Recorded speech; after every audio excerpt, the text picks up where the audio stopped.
we are here for open day. But our lab works on chloroplast development. And chloroplast is an organelle which is found in plant cell. And this organelle is responsible for the green pigment which you see in plants.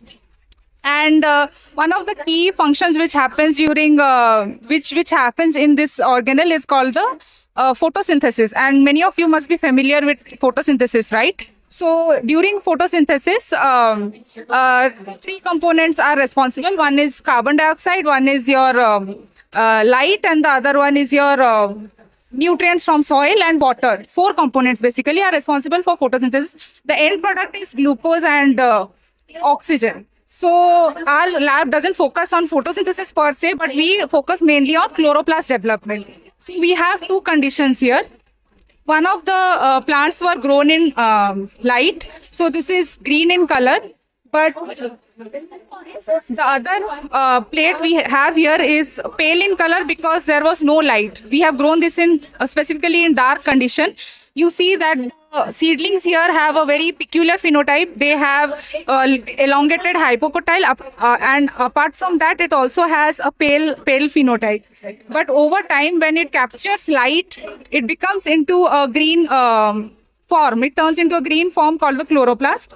We have also taken microscopy images of the same. You can have a look. These are proplastids, which are pale in color, and these are chloroplasts, which are grown under light.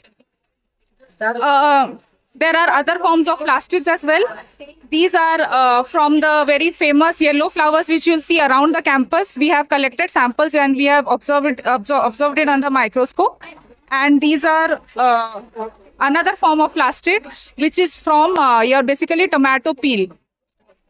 Apart from that, like I said, photosynthesis is one of the major processes which happens in your plants. So it happens as a result of reactions. One is the light reaction and the dark reaction. The light reaction happens when these molecules get excited and there is a transfer of energy from your P680 to P700.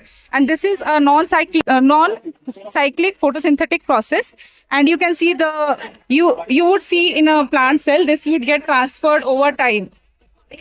Apart from that, there is something called dark reaction. This doesn't specifically happen in dark. It happens throughout the plant's life cycle. But this is responsible for getting your end product like glucose at the end of photosynthesis. So yeah, this is a small breakdown of what and how important is chloroplast for us. Thank you.